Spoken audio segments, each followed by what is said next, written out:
Staub, S-T-A-U-B, 1316 Glendale Circle East, Sarasota, Florida.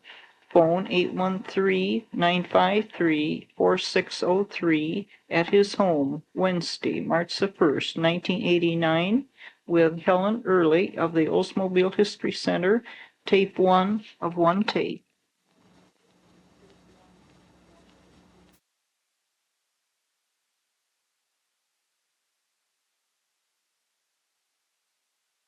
Okay. Jim, Staub, you tell me who you are and where you live, and we'll take it from there. Okay. My name is James Staub. James.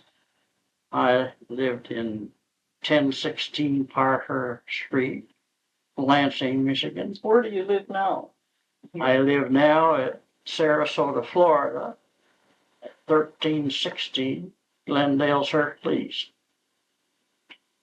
When did you hire in at the Olds? Hired in there in February 1935.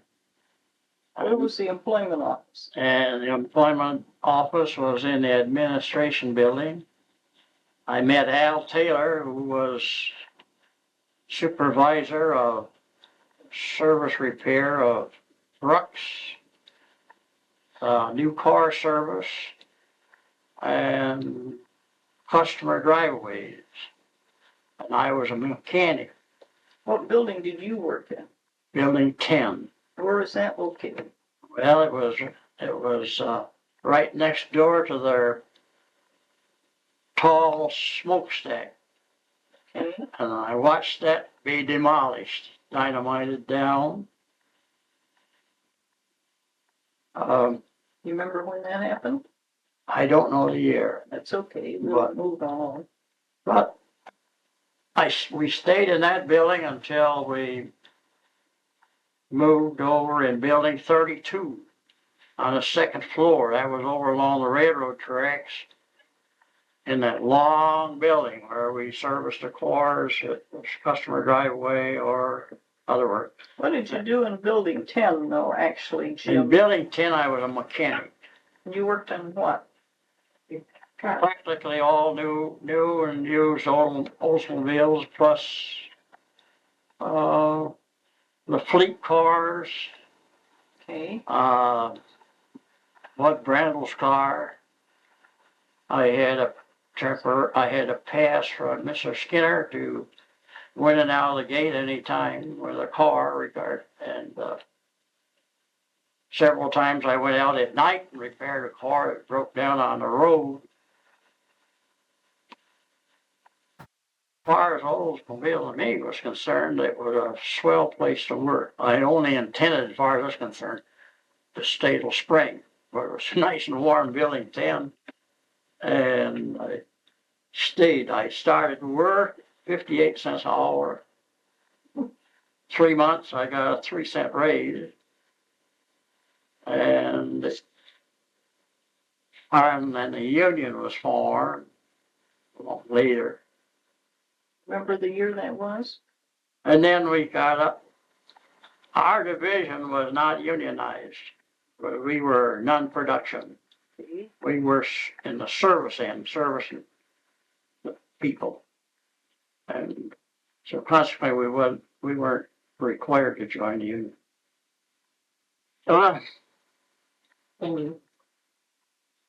Let's see. We stayed in building 32 till we quit building automobiles.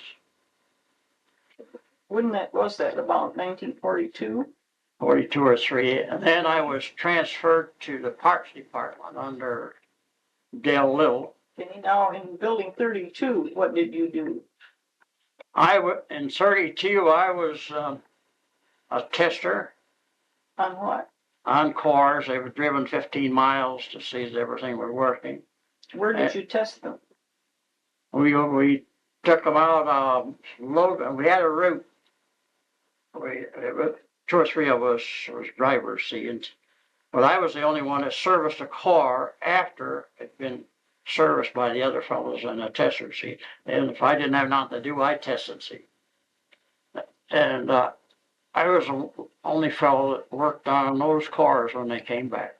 Okay, now what things did you test it for?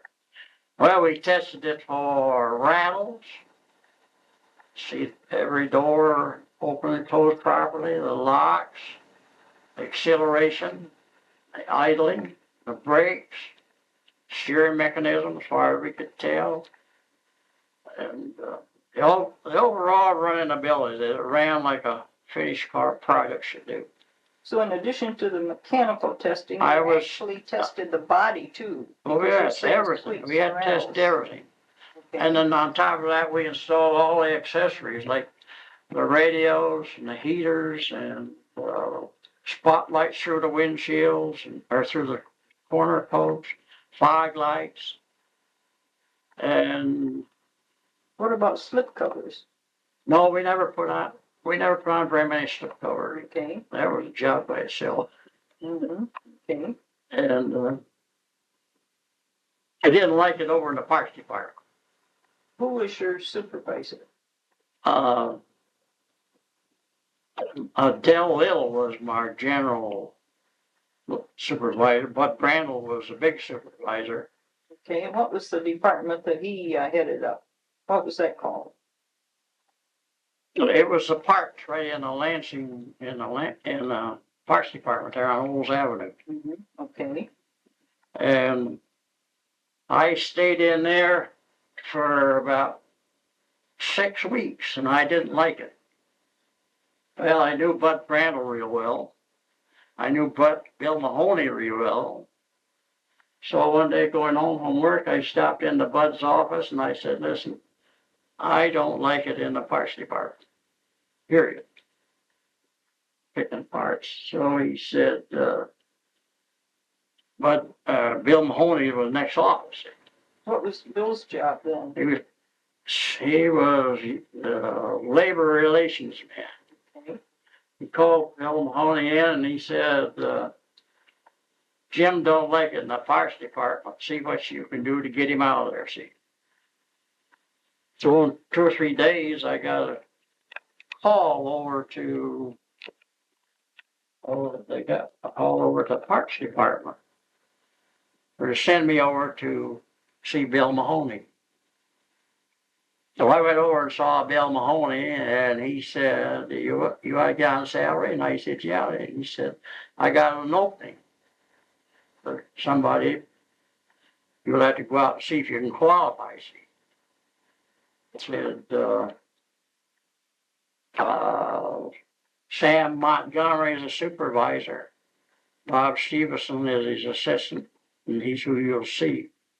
And that's non-production material control. Where were they located? What's that? Where were they located? They were building in building 40. Second floor? Second floor. So I went out and saw Bob Stevenson. He talked to me, asked me my education and what I did and how long I'd worked at Oldsmobile, so on. And he said, will you write me 4 or 5 people's names, will you? And I said, okay. He said, write figures up to 20, will you? And I said, yes, but I was a good penman and a good writer. He said, I can use you. Back at that time, we was hand posting in ledgers about 3 inches thick, and when you get down to the bottom, it's pretty hard. What were you posting? All material used, non-production material. I was reposting. I've been getting ahead of my story. That doesn't He matter.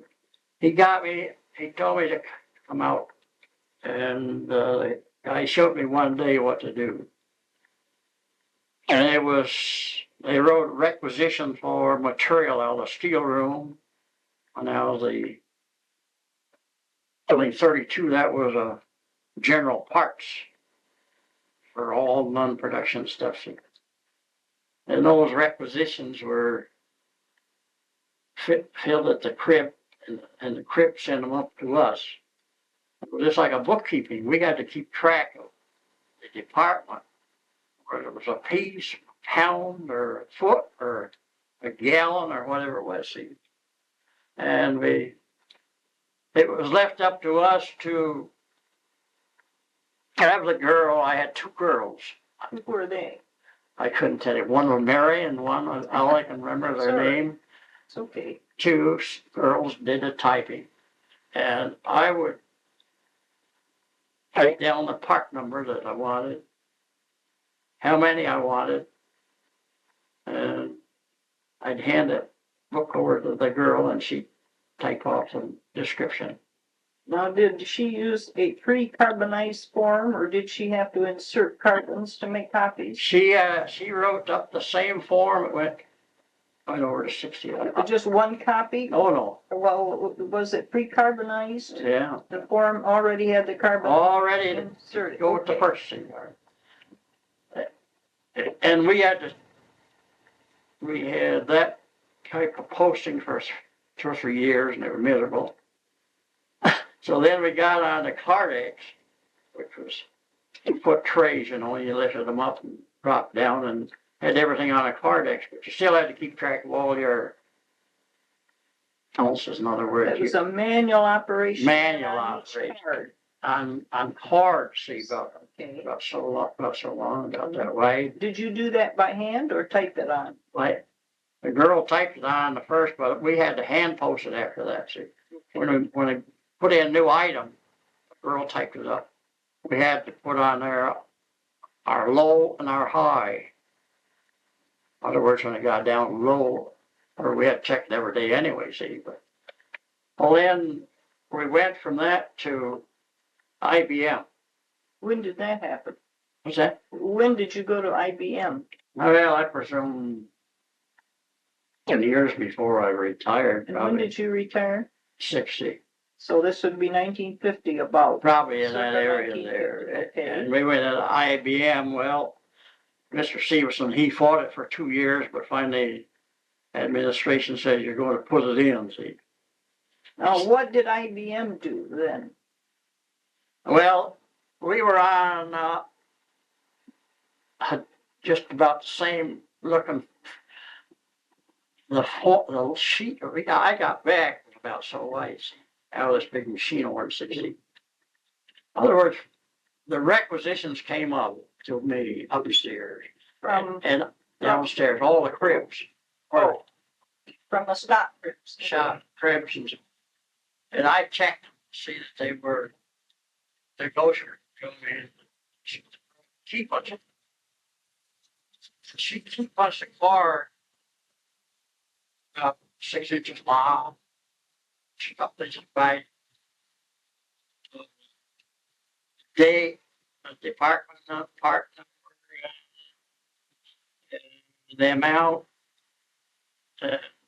Would the part have a name and a number? Yeah. His name went on too? Yeah. And at night, I took those to building 60 down there, Brownie, Harold Brown. Right. They, What was his department at that time? Was that called data processing then? yeah, Okay, and was he the data supervisor? process. Was he the supervisor at that time? No, I can't think of his name. Harold Blow was. Harold Blow, and Brownie reported to Blow. Yeah. Okay. And I'd take it then to him. That was my job at night before I left, see.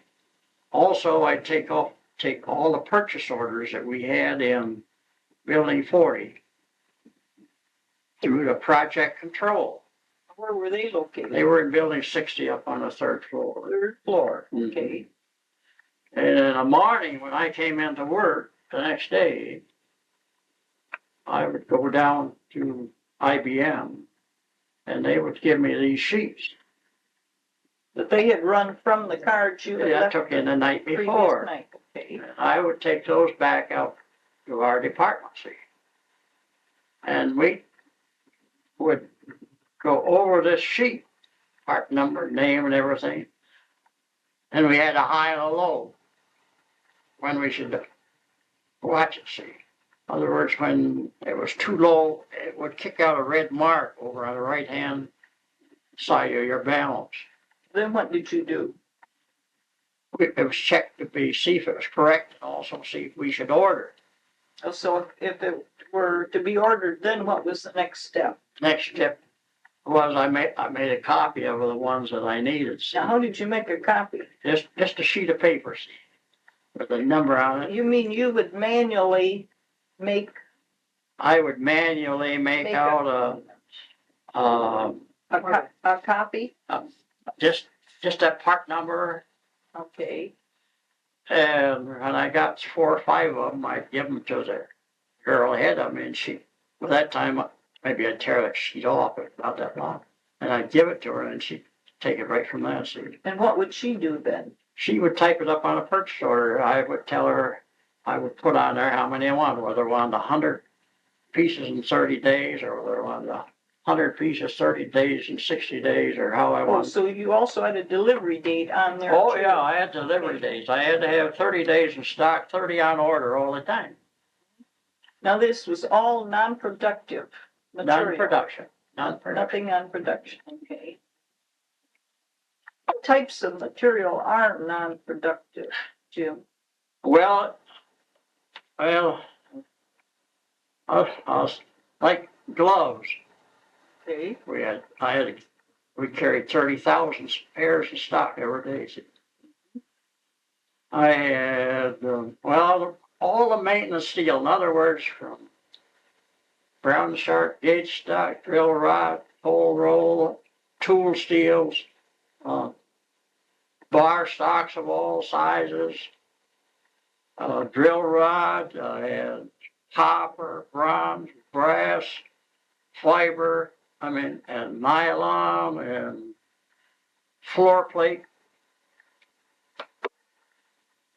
And I had, What is floor plate? that's sheets of steel 4 foot wide and 8 feet long. And we got it from 1/4 inch thick to 1 inch. And that was used around through the factory where over troughs where oil and water and stuff, so they could run the trucks and stuff over. See, and it was used all through the factory, a lot of the places. See, and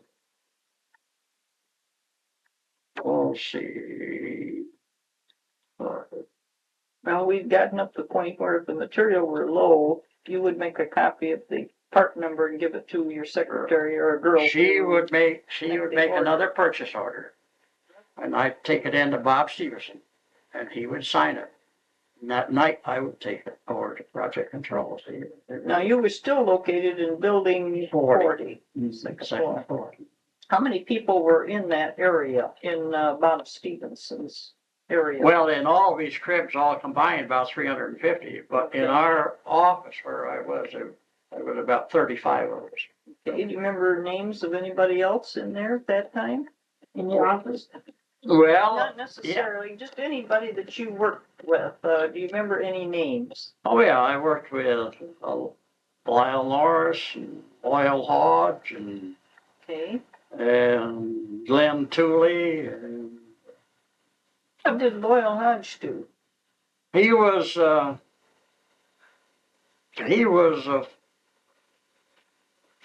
foreman under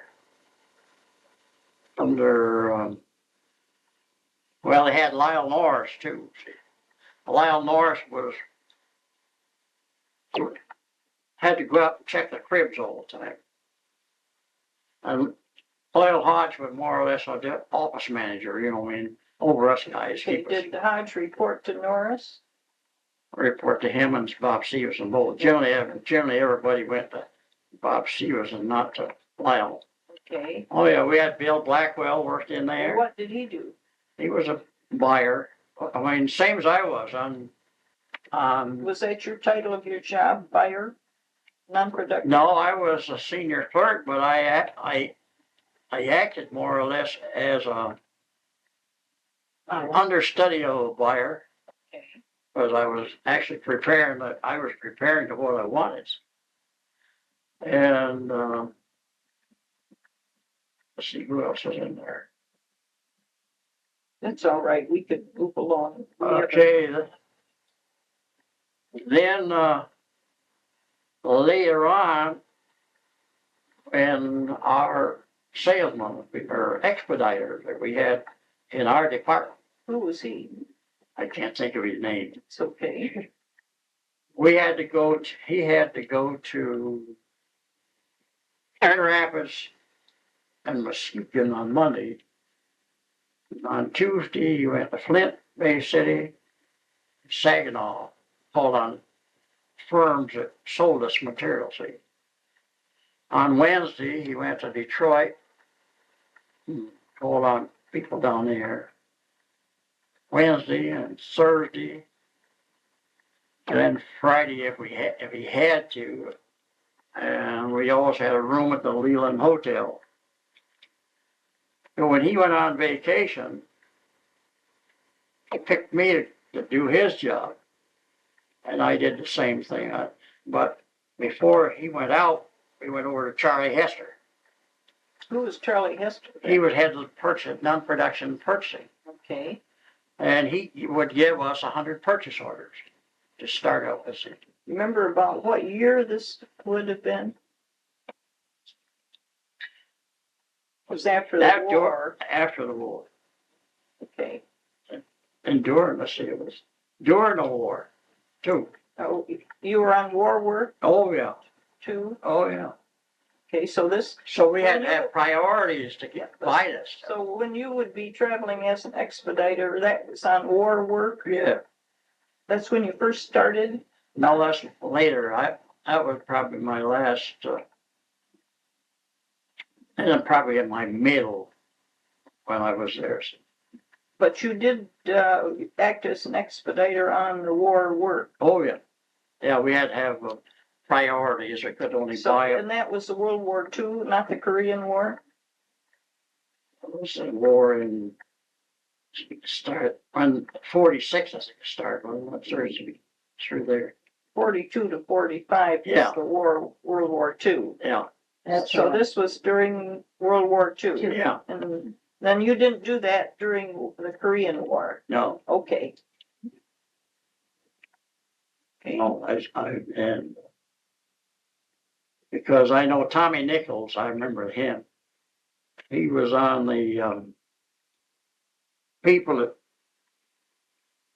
murdered most of them and all shot up crossing the English Channel on that suicide mission they had. You know. And he came back, his legs had been all shot with bullet holes, you know. And he was in bad shape. And then another fellow came, he never was in, he came back, but he didn't stay in our department. He didn't like it in there anyway, see, so he had a chance to go back in there. Yeah, Parks was his name. Tommy did though, didn't he? Tommy Nichols stayed. Well, we're through the war and you're on the expediting again after the war. Okay. Right up till I retired. You traveled. I didn't travel much after the war because after a year or so, we didn't have to have a man on the road to buy anything because we didn't have to have priorities to buy or anything anymore because it went back to the war was over as far as restrictions of what you could buy. See. So then we just could make up our purchase order, and I took it over there for years and take it over to 60, pick it up, stuff up in the morning, and that was my routine. And you retired in what year? 1960. 1960. So actually, the mechanization was just coming in 50, and there's about a 10-year span there where it began to pick up a little. So you did do a lot of things by hand. Oh yeah, really. All the first section I was there was all hand posting, handwriting, and that I had to do, and then of course the girls was typists. See, but Jim, let me ask you, suppose, do you ever remember a time when there was a shortage of parts and of course, if you were not on production, why that wouldn't be as critical as a production item, but when there were part shortages? Oh yeah. Would you remember any specific? Oh yeah, I can remember when we used to, of course, I was always a mechanic anyway and interested in cores, and I knew a lot of the fellows by sight, but not their names. And I know we used to send stuff to the BOP by airplane, and we'd have Which plant was that? assembly parts. Which plant would you send, which? I BOP wouldn't know, plant? but I just know they Oh, were I doing see. it. That, Okay. in order to finish up cars, and we'd have to, Oh, I see what you're saying. maybe they'd send, have to get stuff from Chevrolet to put on an Oldsmobile, and I remember all that kind of stuff going on there, especially on the tail end of the run. Now, let's see, toward your last, say, 50 to 60, who was your superintendent? Bob Stevenson. I worked for him Always. all the while. So you never worked for Howard Kane? I remember Howdy Kane, no. Yeah, I see. So Stevenson was your, Yeah. well, then who was your foreman? Well, see, the last one, I can't think of his name. He works on the records just same as I did. And Wild Norris, I forget what happened to him. Something happened to him, and he quit. Oh, I mean, he quit or had to quit on health or something. I forget what it was, but anyway, they gave this job to him. See, he was real young. They gave the foreman's job? No, it was just, well, it was, he was classified just above us, Okay. senior clerks, see. And, What about Jenny Heidecker? Did you work with her? who? Jenny Heidecker? No. Didn't work with her. I worked, not, the girls that we had in our office, was Mary and the other one, and then the other one, see, we only had, Sam Montgomery had a secretary, or typist, I guess they call him. Now, his title was? Superintendent Superintendent. of 350 men. Okay.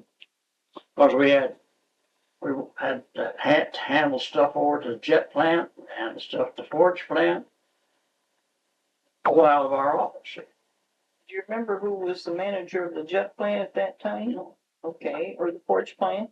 No, Okay. I don't. And Did you get over to those plants? no, You didn't have any reason to? I didn't have any. It was just telephone conversation about anything that I had to do, because if they was short or something, they called me, or I never had to go over there. No. I had a chance to go over there as foreman, but I turned it down. But it was, we had to write a test, or well, they came out and gave three of us. Rick, I, and Mel Britton? yeah, Bill, Rick, and I, and I forget the other fellow's name. He worked in a crib. They asked us three to go over to 60 and take the aptitude test to be a foreman. Well, I was always looking for higher up, as far as I was concerned. So this fellow went over first. I met him, and they called me over there, called me, said, what's your name is? Go back and you come on over. So I went over and I met him, and he said, well, I did pass. To me, so they told you right there whether you pass or not. So I went over and wrote the room thing, and got through, and he said, well, you passed good and high. That cheered me up a little. So then Mel Britton went over, and he passed. So the next morning, Norris and Bob Stevenson called me in to talk to me. He said, there's an opening over to the jet plant, Crib foreman. And I said, what's the hours? Because I work in daytimes all the time. He said, it's 3 shifts. I said, I don't want it. I'll stay where I am. Do you remember what you were earning at that time? $160 a month. Okay. And this must have been about, what, 1950, early 50s? Oh, as long as I was on salary, it was until later years of $160. during the war and all that time. But I mean, when you took the foreman's training test, what year was that? You remember what year that was? Well, I would say it was about 19. I'll tell you when that was. It was when they built the jet plant. Early 50s. Yeah, Okay. because had to put ribs over there with all kinds of supplies in for the tools. See, Would that still have been a non-productive yeah, parts? it would have been it would have been war parts. See, it would have been war parts. Oh, for the Korean War. Yeah. Okay. And so I said I don't want it. And of course, right then Lyle Larson, he didn't like me too well anyway. He spoke up and he said,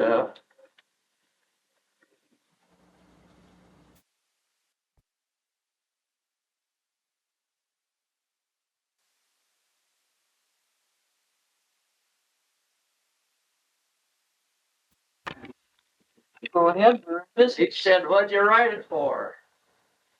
And I said, promotion. But I said, I don't want no 3-shift job. Well, and shortly after that, Freddie Wiles called me in the office when I took some papers into him. He said, why don't you come over to work for me? I need a follow-up man. And I said, well, I'd like to. So Fred Wiles was in. He was a buyer. Building 6. Yeah, he was a buyer. Buyer. He bought some of the stuff, and I took it personally. So he said, I'll see what I can do for you. So next night when I went over, he said, I contacted Bob Stevenson, and he's not very interested in letting you go. It's been a little higher money over there.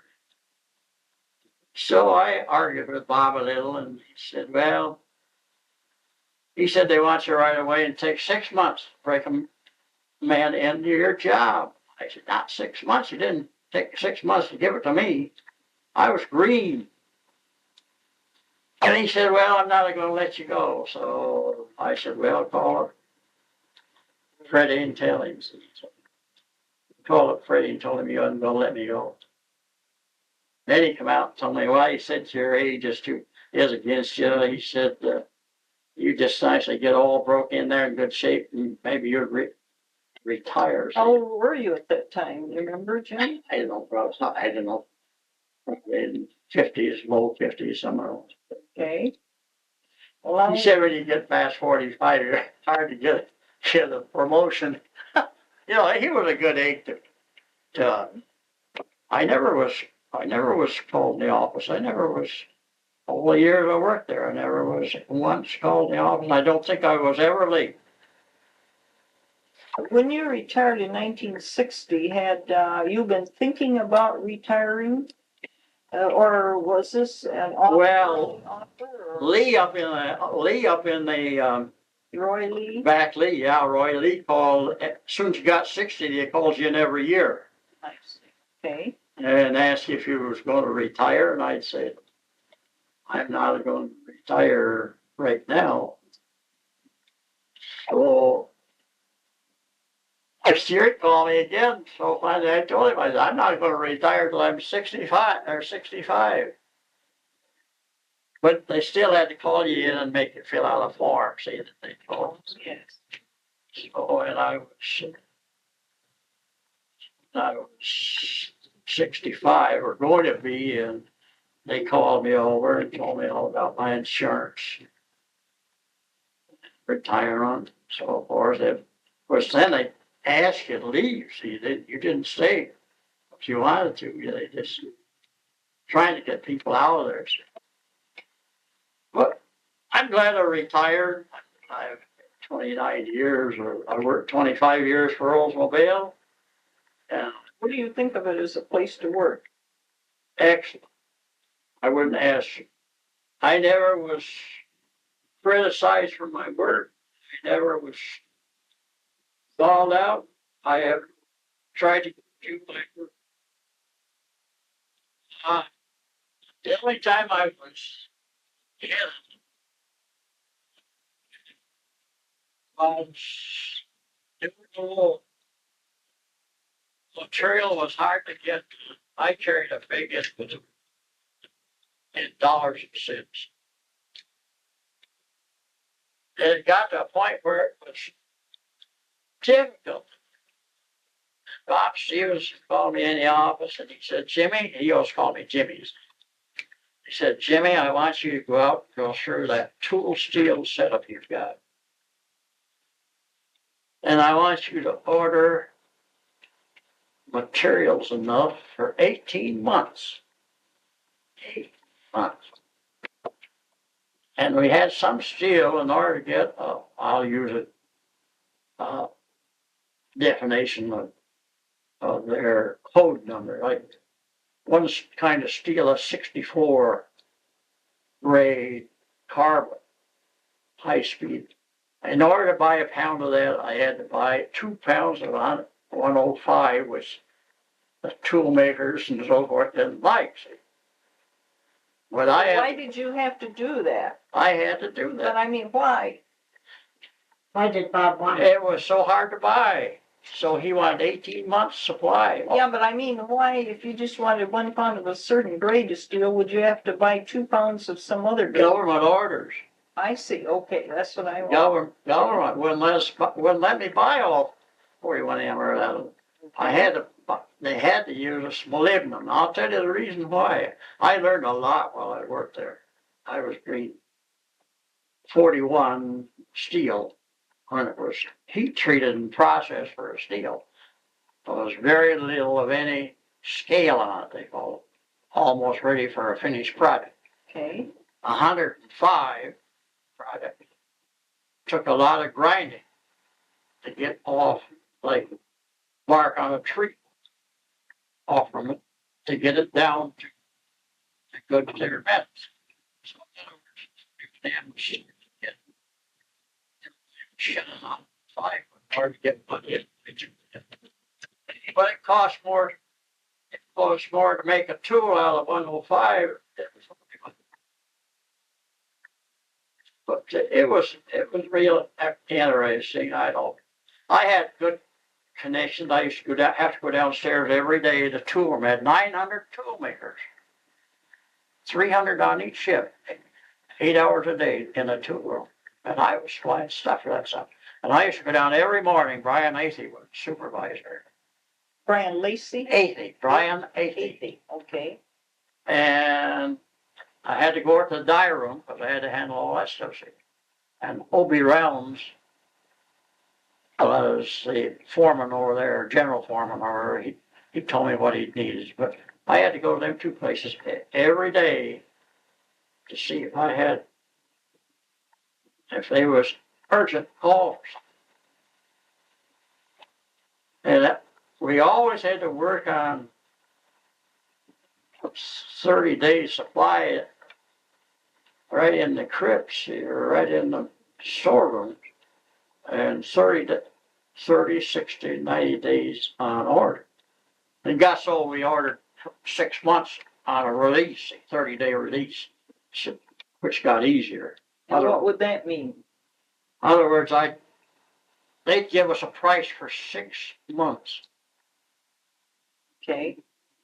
And all I had to do was to send over to Blackwell or over to Hester's Flyers a night that slipped, saying release 300 pieces or 10 bars, 10 foot long or whatever I wanted.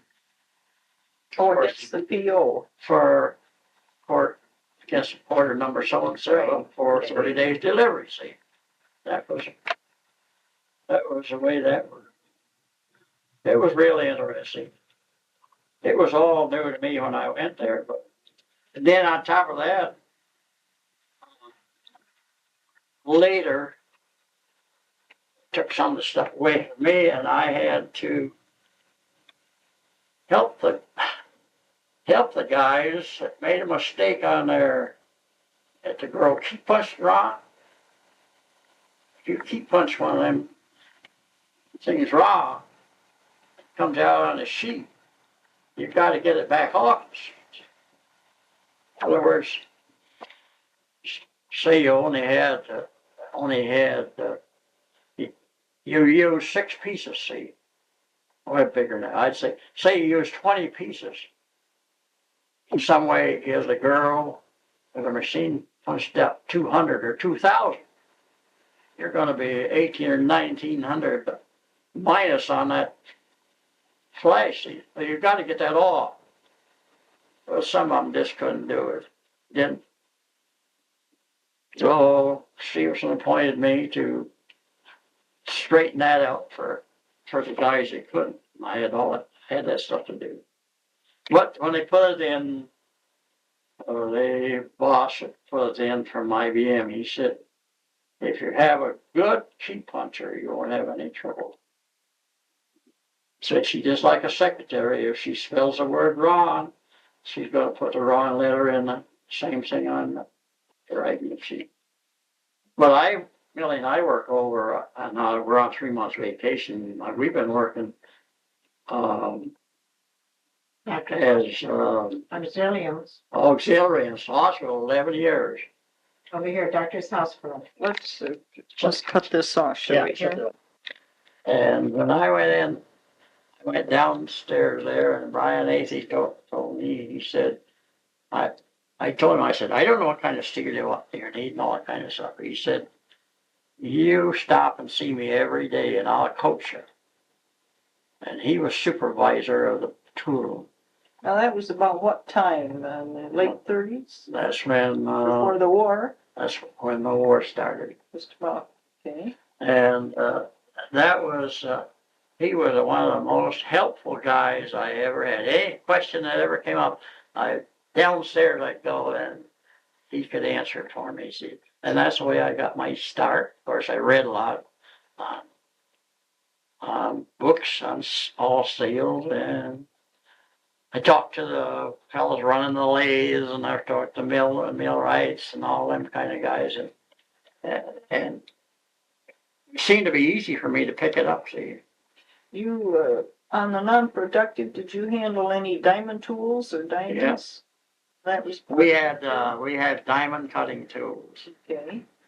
Fellow came in from New York. He also showed diamonds out there. He came right into our office, see, right in where we were, and show us new cutting tools, and also showed us raw diamonds, industrials that he would sell. See, and he'd leave them with if anybody in there. I know pretty all the guys. I didn't bought a diamond, but several of them, and he'd leave a loose stone. See, and he said, "Look, you take it to jewelry store, wherever you want it, and I'll pick it up next week, or if you don't want to buy it, that's okay. But I want you to take it and see it if it's not a true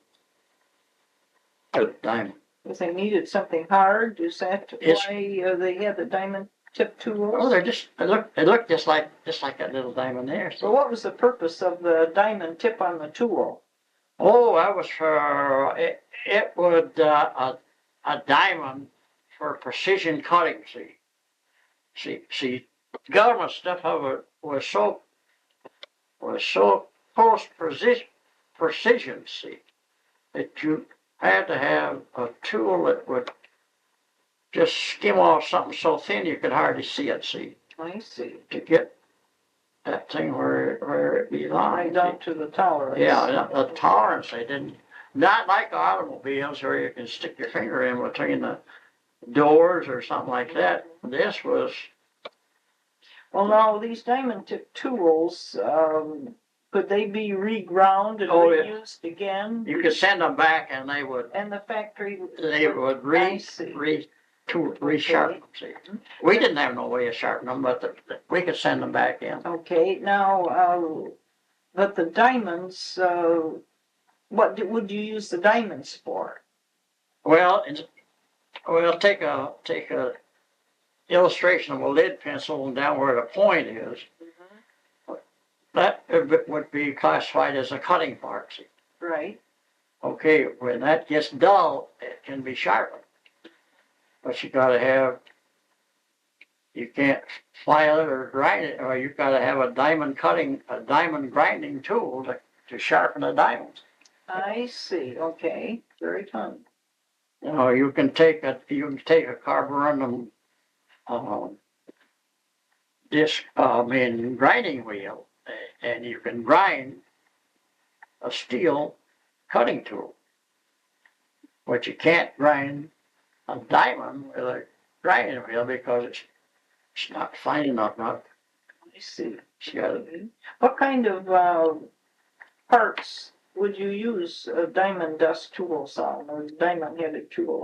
anything where it was small and very close precision.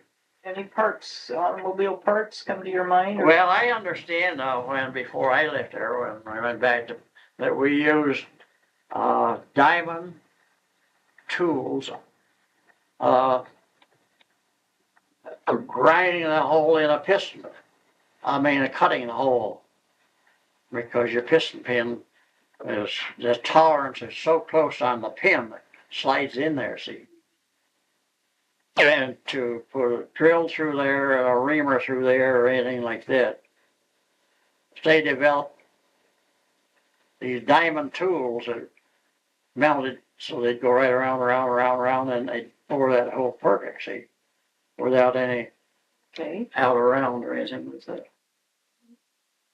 It was really, I get a kick down here. I've had. You shut that out, that was the there.